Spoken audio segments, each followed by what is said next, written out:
Rockin Turk, a rock and roll podcast. Hello everybody, welcome to the first episode of Rockin Turk. This is Onur Bayrakceken. I know it is not an easy name to pronounce for you, so you can call me just Oni. What's my purpose in making Rockin Turk? Why am I making this podcast although I speak English as like a fucking tourist? Well, I just want to share all kinds of Turkish rock and roll with people around the world who has the rock and roll soul. Because I'm a rock and roll teller and I can't keep myself from talking about rock and roll. That's why I am the chief editor of one and only Turkish vinyl magazine. That's why I am collecting records. That's why I am writing about music, and that's why I am here.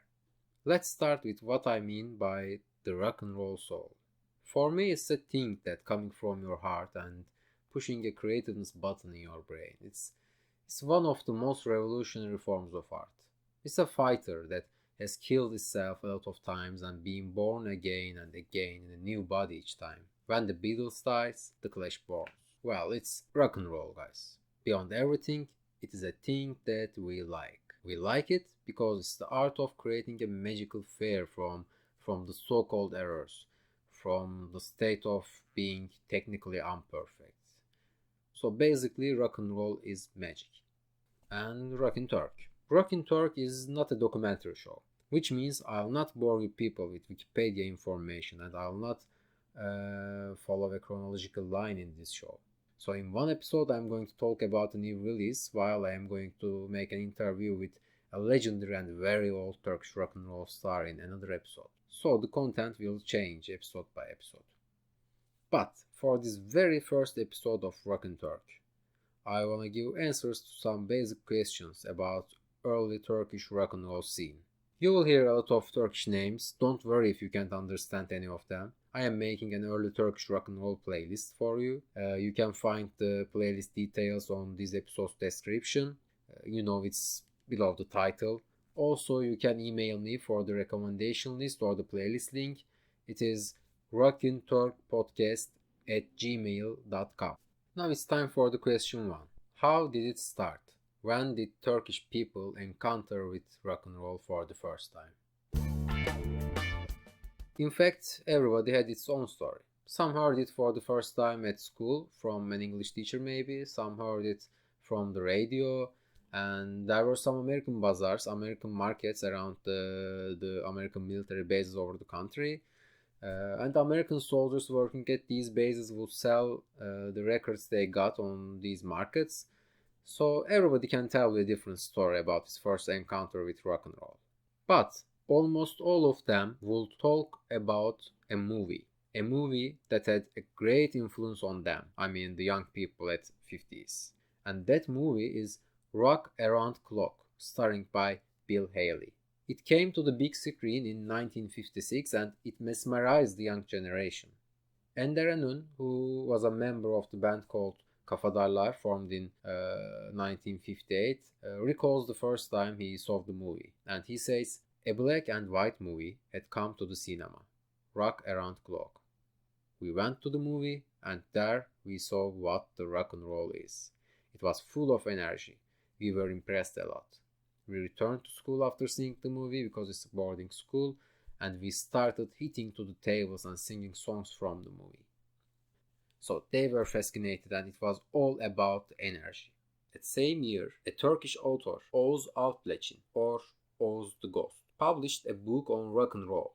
Interestingly, it is probably the first book about rock and roll, not only in Turkey, but also in the world.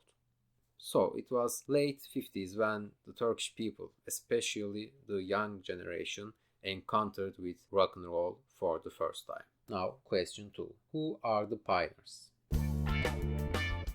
Most of the Turkish rock and roll pioneers were high school students of that time who were mostly coming from upper middle class families.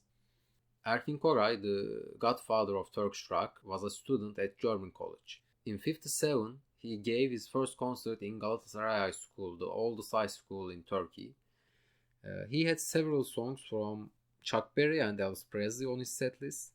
And just 1 year later, some Galatasaray high school students who saw Erkin Koray's performance formed their own band, Kafadarlar, which means bodies in English. And Kafadarlar was fronted by Barış Manço, who would also be a Turkish rock and roll legend eventually.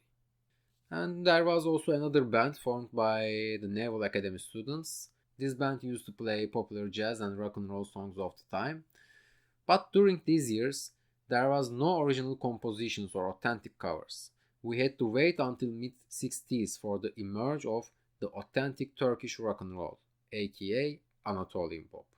Now we came to the big question. Question 3. What is Anatolian Pop?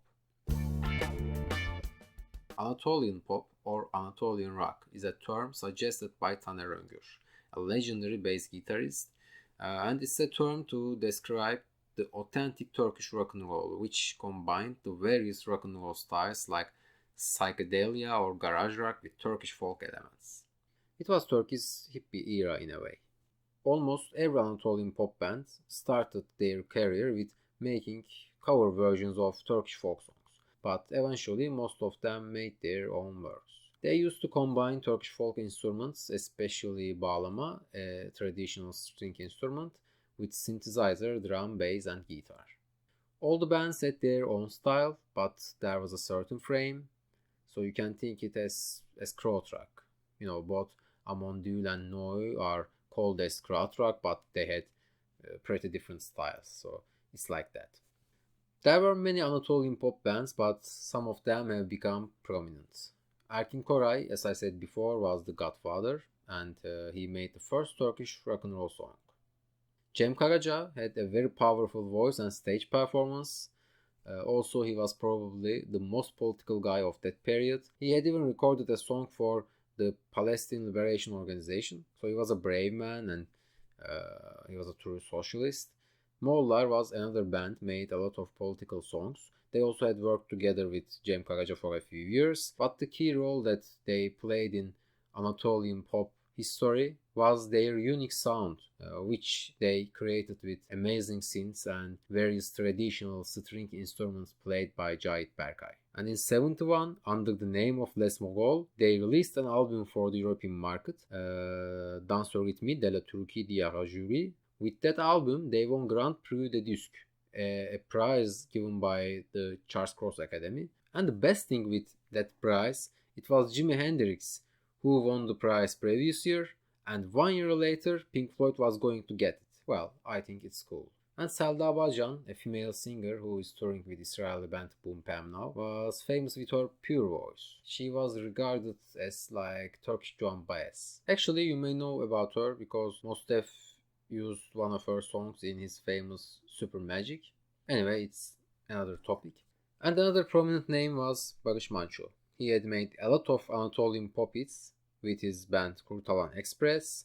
He also had worked with a Belgian band, Les Mistigris. They gave some concerts in France and in Belgium, and also they had recorded some singles.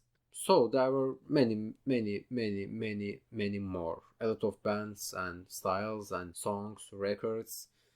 But I have to stop here for this episode. Just before come to the end, I should say that Anatolian pop bands were the real pioneers of Turkish rock and roll.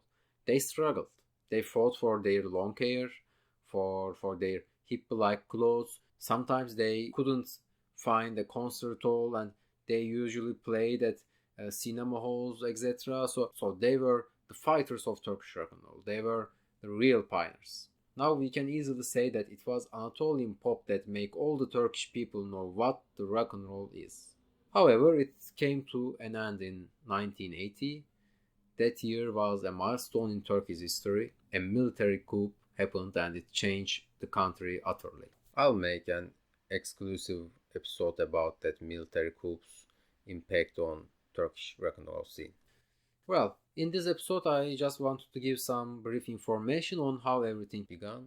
I think I'll talk about the space songs of Turkish rock in the next episode. There's even a song about a guy who fell in love with a Neptunese girl who talks in Neptune language. So it will be an interesting episode. Well, then see you next time and keep rocking.